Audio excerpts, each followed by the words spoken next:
people. Good day to you all. My name is Robert. Today we are super excited to share a few things that you should look out for if you would want to buy a piece of land in Ghana. I would want to start by saying that one of the very first things you should look out for depends on you, which is you should know what you would want to use the land for. The purpose for which you would want to buy the land is very important, as much as where and when to get it and how it can be acquired. And so for that, it can tell if you would want to use it for a residence, what we should be looking out for. If we want to use it for a commercial one, we can be able to look at it, or a mixed use.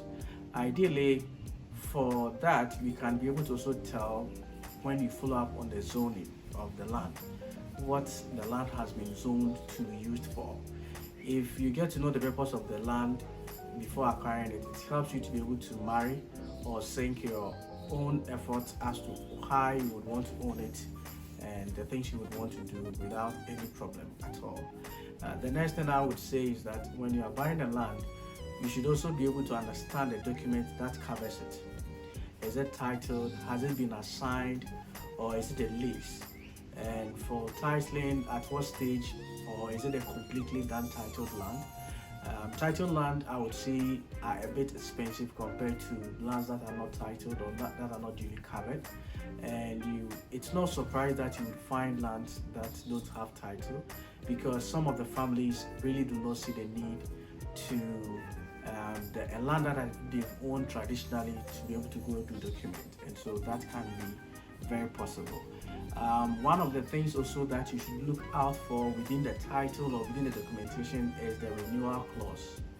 It is being spoken everywhere that, oh, you have 90-year lease, or this land actually is 45 or whatever year lease.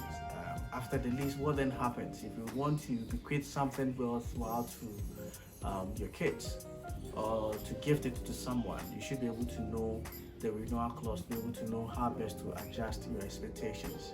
Another thing that you should be looking out for, I would call the utilities that you can make your life easy with when you buy a land.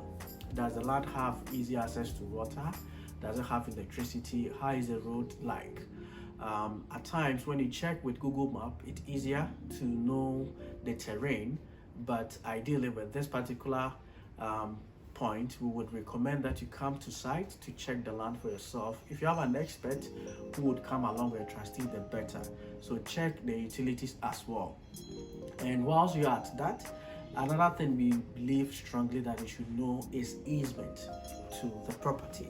How do you get to the property? Would you have to now pass through someone's property before you get to have access to your own? Or will someone then would have to use your property to have access to their own?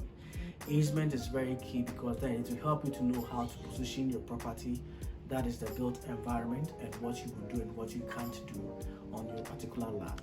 Another thing also is that whilst you are assessing this easement, the most important thing also to have to be very clear in your mind is to understand what your neighbors are doing and how they are assessing other properties. Some lands, road marks are clearly indicated. You will know that this side has roads, accessibility here and there. So look carefully for what your neighbors are doing and what they do there. And I believe with this, you can be able to buy a piece of land in Ghana easily. Thank you.